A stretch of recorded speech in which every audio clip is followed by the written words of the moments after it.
So guys welcome back your class and now this is your Vijay here. E Pathshala के channel में आपका बहुत बहुत स्वागत है।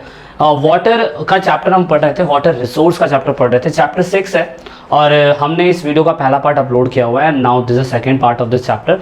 इस पार्ट के अंदर हम चैप्टर को खत्म करने की पूरी कोशिश करेंगे। वीडियो थोड़ी सी लंबी बन सकती है, तो वीडियो को एंड तक देखिएगा, आपको सारी चीज़ें समझ में आ जाएगी वाटर रिसोर्स से रिलेटेड, बाकी और क्या चीज़ें इस चैप्टर में हमें देखने को मिलती है। सो अगर आप चैनल पे नए हैं और आप क्या कहते हैं हमारे साथ जुड़ना चाहते हैं टेलीग्राम पे, जिसमें हम नोट शेयर करते हैं, तो वहाँ पे ज़रूर जुड़िएगा। इंस्टाग्राम पे आप हमारे साथ जुड़ के हमसे लाइव डाउट पूछ सकते हैं, कुछ भी, तो वीडियो के डिस्क्रिप्शन में लिंक है, आप वहाँ जाइएगा, ज्वाइन करिएगा। फेसबुक पेज और ट्विटर अगर आप चलाते हैं तो वहाँ पे भी आप हमें ज्वाइन कर सकते हैं। तो यहाँ पे हमने देखना है वाला topic water demands and utilisation. आप सभी लोगों को पता है कि हम लोगों को सबसे ज़्यादा वाटर डिमांड होता है एग्रीकल्चर के अंदर। India traditionally been an agriculture economy, और ऐसा कहा जाता है कि शुरुआती समय से जब हमारा देश आज़ाद था तो 85% of the people are working on the agriculture department. But अब धीरे धीरे थोड़ा कम होता जा रहा है, लेकिन फिर भी most of people engage in the agriculture department. तो इसीलिए वाटर डिमांड जो सबसे ज़्यादा होता है वो हमारा एग्रीकल्चर बोले तो कृषि के अंदर होता है।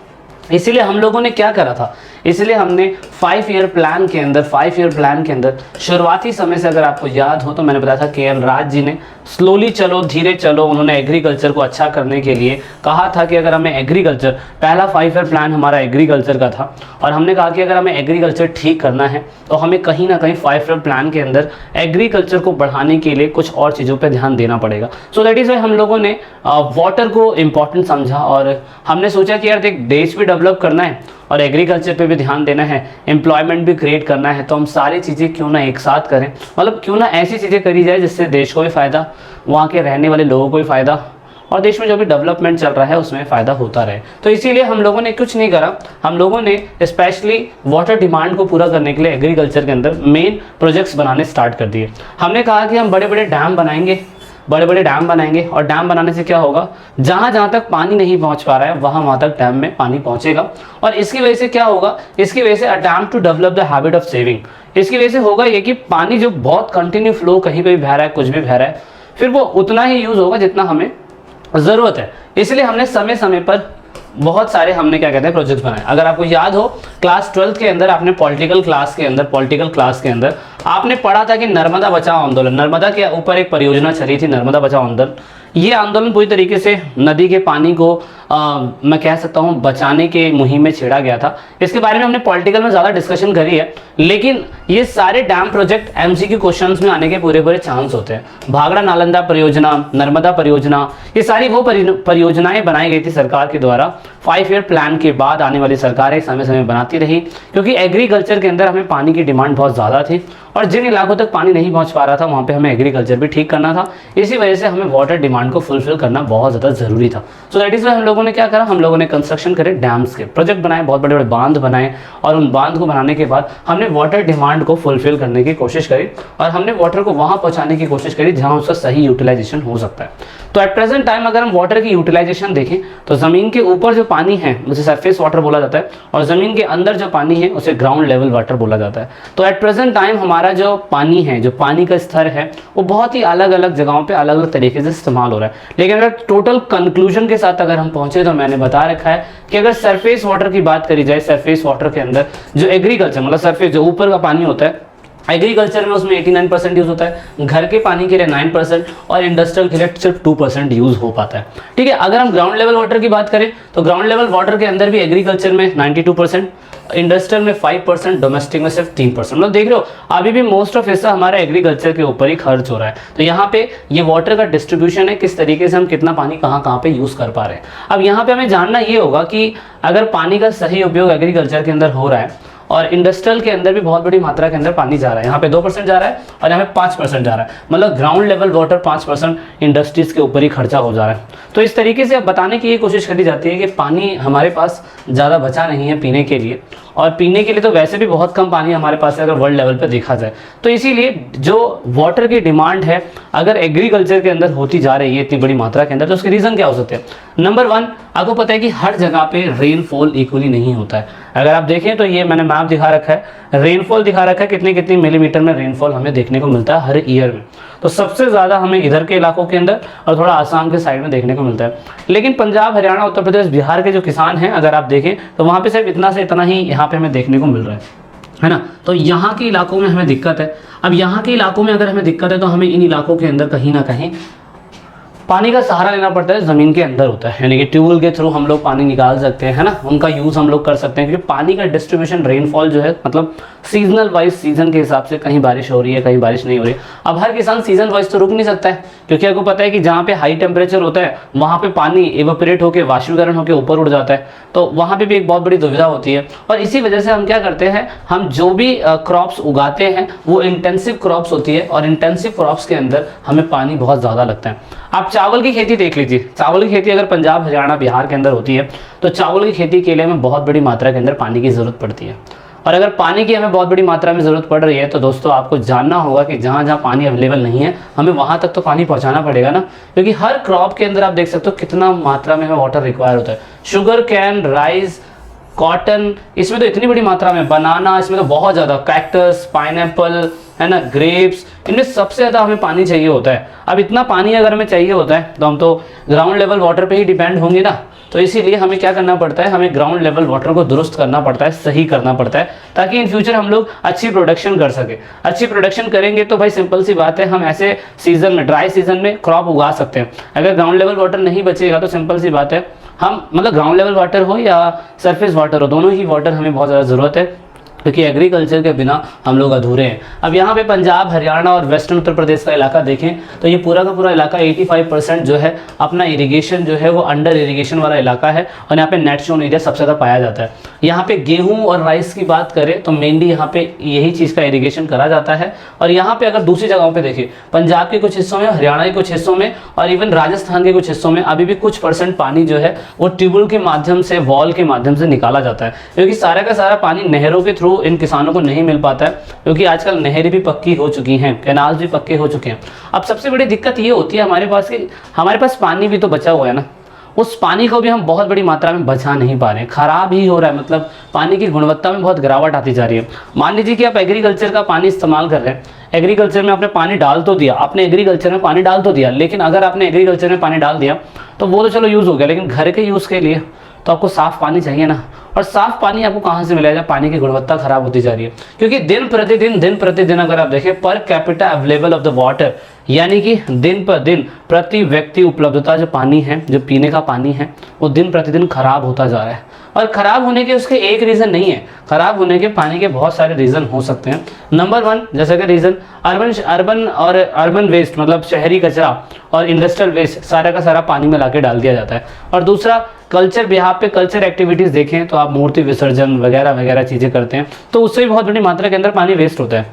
अब यहाँ पे इस पानी को वेस्ट होने के वजह से हमारे पास पानी पीने को इन फ्यूचर धीरे धीरे अवेलेबल नहीं होगा। तो इसीलिए अगर आप देखें तो गंगा दिल्ली में आके इतनी ज़्यादा पॉल्यूटेड हो जाती है, और यहाँ पे वाराणसी के आसपास ये सारे के सारे वो प्लेसेस है जहाँ पे हाईटेक सिटीज़ होती है, बस चुका है इलाका, और काफ़ी सारे लोग इधर के इलाकों में यमुना को, गंगा को बहुत ज़्यादा बर्बाद करते जा रहे हैं। तो दो सबसे इंपॉर्टेंट रिवर जो हमारी धरती पे, हमारे इंडिया में बहती हैं, गंगा और यमुना, और ये रिवर ही सबसे ज़्यादा पॉल्यूटेड होती जा रही है। तो यहाँ पे हमें पानी के कंजर्वेशन को समझना पड़ेगा, हमें पानी के मैनेजमेंट को समझना पड़ेगा अगर हमें पानी बचाना है। तो पानी बचाने के लिए हमने क्या कर रखा है, पानी के संरक्षण के लिए हमने लॉज बना रखे हैं, हमने वाटर सेविंग टेक्नोलॉजीज बना रखी हैं, जैसे पानी खराब ना हो। हम लॉ बनाएंगे तो लॉ बनाने के बाद सरकार जनता को बोल सकती है कि ऐसा ऐसा लॉ बन रहा है, आप इसको तोड़ नहीं सकते हैं, आप पानी को ऐसे बर्बाद नहीं कर सकते हैं, है ना, ये सब चीज़ें नहीं कर सकते हैं। तो इसीलिए हम लोग क्या करते हैं, हम वाटर मैनेजमेंट के लिए वाटर शेड बनाते हैं।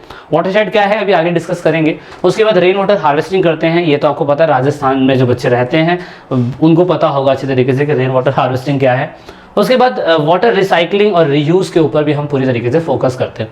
इसके लिए हो क्या रहा है, क्योंकि पानी बहुत बड़ी मात्रा में गंदा होता जा रहा है, डेट्रियोटिक होता जा रहा है, कंडीशन खराब होती जा रही है।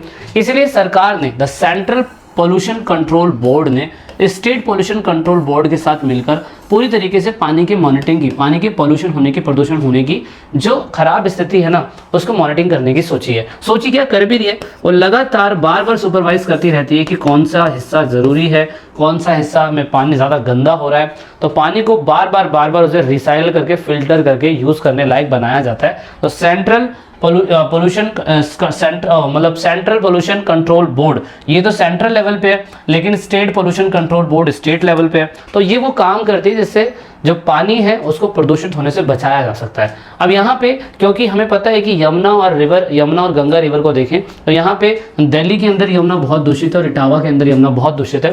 और उसके अलावा दूसरी और नदियाँ भी हैं, साबरमती, गोमती, उसके बाद साबरमती, गोमती, काई, अडियार, वेयार, ये सारी जो नदियाँ हैं ना, वाई मतलब जो भी ये नदियाँ, ये सारी नदियाँ बहुत सारी प्रदूषित हो चुकी है और सरकार को इनके ऊपर मॉनिटरिंग करने की ज़रूरत है। उन्हें मॉनिटरिंग करने की ज़रूरत ये है कि इनके आसपास जो इंडस्ट्री बसी हुई है ना वो अपना वेस्ट मटेरियल डायरेक्टली इन नदियों के अंदर ना डाले।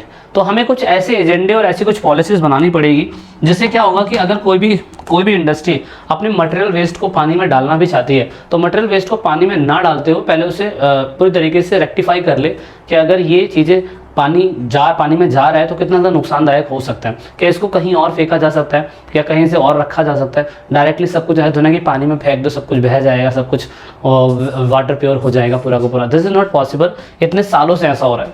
इसलिए हम लोग क्या कर रखा है, हम लोगों ने prevention of control pollution act 1974 ये बनाया हुआ है। एमसीक्यू का क्वेश्चन है ये पेपर में आने के चांस हो सकते हैं। उसके बाद एनवायरमेंटल प्रोटेक्शन एक्ट 1986 बनाया है हमने, और इससे हम लोग क्या करते हैं, हम लोग पब्लिक अवेयरनेस करते हैं, ठीक है ना। पब्लिक अवेयरनेस, जल ही जीवन है, जल है तो कल है। और उसके बाद हम क्या करते हैं, इस पानी को पोल्यूशन होने से बचाते हैं ताकि एग्रीकल्चर एक्टिविटी के लिए, डोमेस्टिक यूज़ के लिए इंडस्ट्रियल डिस्चार्ज होता रहेगा अगर, तो इन सभी को ख़त्म करने के लिए हमने कहा कि यार कहीं ना कहीं हमें पानी को बचाना चाहिए। तो सेव वाटर आपके स्कूल के अंदर हर साल क्या कहते हैं एक दिवस मनाया जाता है, ठीक है।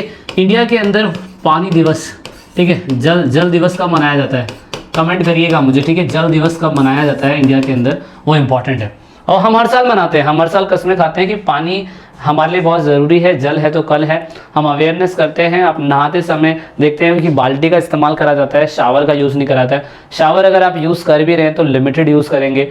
आप क्या कहते हैं मुंह धो रहे हैं तो फिर आप मग्गे से लीजिए, आप टैब खोल के मुँह मत धोइए। तो ऐसे बहुत सारे अवेयरनेस दिए जाते हैं सरकार के द्वारा, स्कूल में बताया जाता है बच्चों को, वगैरह वगैरह चीज़ें कही जाती है, ठीक है। तो ये सारी चीज़ें अवेयरनेस की बात है, इसे हम फैला रहे हैं। दूसरा, recycling the reuse of the water, इसमें तो सिंपल से यही है कि भाई low quality of the water can be use for the industry. मतलब अगर इंडस्ट्री में पानी का इस्तेमाल करना है तो उस पानी का इस्तेमाल करा जाए जो लो क्वालिटी का, खराब हो चुका है ना। ऐसे नहीं कि बिल्कुल जो ग्राउंड लेवल वाटर से निकल रहा है उस पानी को निकाला और उसे इंडस्ट्री में लगा दिया, नहीं, वो गलत है। क्योंकि डिस्चार्ज होने में, पानी को डिस्चार्ज होने में बहुत टाइम लगता है। Water for the domestic centre to be use for the garden, मतलब घर के कामों के लिए, मतलब घर के काम जैसे कि आपको कार वार धोनी है, बाइक वाइक धोनी है, तो वो पानी बाद में जाके गार्डन वार्डन में डाल दीजिए।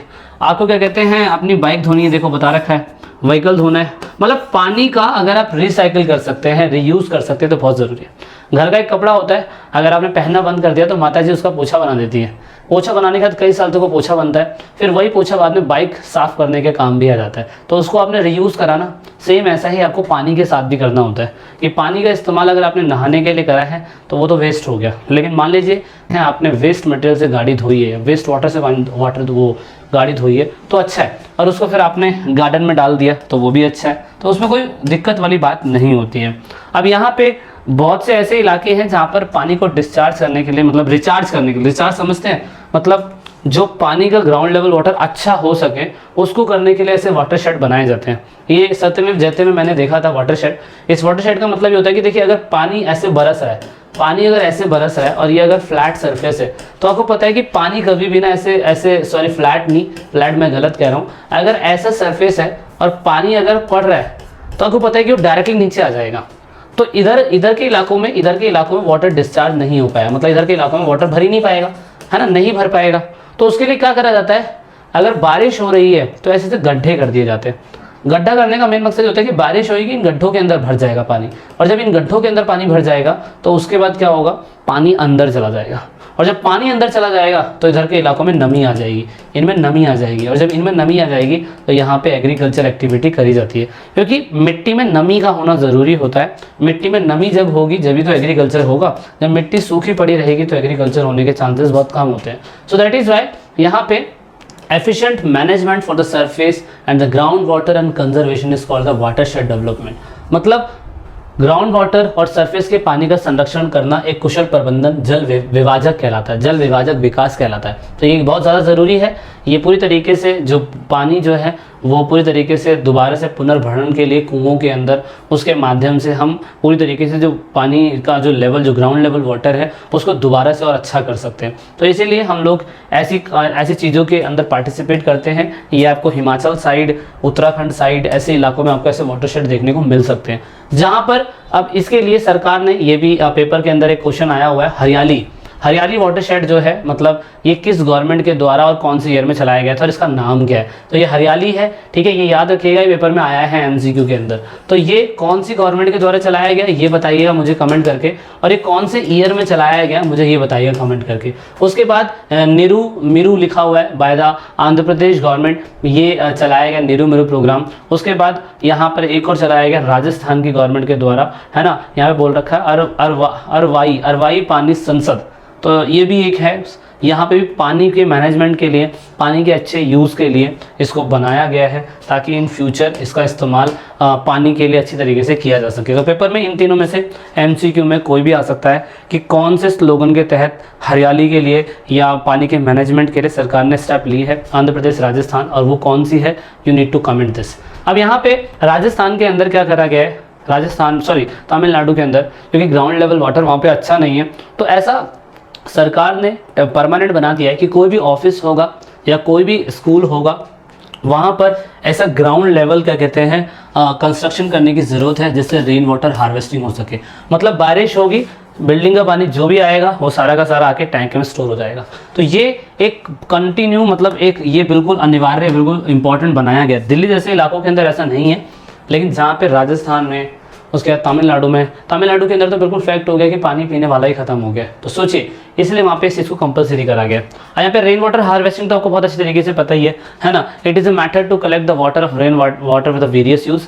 मतलब बारिश का पानी आप वेरियस यूज़ के लिए इस्तेमाल कर सकते हैं, जिससे ग्राउंड वाटर जो वाटर है वो बढ़ सके, वाटर की क्वालिटी बढ़ सके, वाटर को दोबारा से यूज़ करा जाता है ताकि पोल्यूशन भी ना हो वाटर के अंदर। रेन वाटर हार्वेस्टिंग प्रैक्टिस करी जाती है डिफरेंट इलाके में, डिफरेंट तरीके से। इससे पूरी तरीके से जो ग्राउंड लेवल वाटर है वो पूरी तरीके से बढ़ता है ना, ये तो हमें पता ही है। उसके बाद यहाँ पे 2002 के अंदर एक पॉलिसी बनाई गई। अब ये भी पेपर के अंदर पूछा जाता है कि आपको बताना है कि इंडियाज नेशनल वाटर पॉलिसी कब बनाई गई थी। इस बुक के अंदर बहुत अच्छी तरीके से इसके बारे में बताया गया है। इसको पॉलिसी का बनाने का मेन मकसद है, मल्टीपर्पज़ प्रोजेक्ट है जिसमें पानी से रिलेटेड, पानी पीने वाले पानी से रिलेटेड इस पर फोकस करने की कोशिश करी गई है। और यही कहा गया है कि ये जो पानी पीने वाला होगा, एनिमल को, उसके बाद लोगों को, पहली प्रायोरिटी ये रहेगी कि पानी पीने योग्य बनाया जा सके सभी लोगों के लिए इक्वली।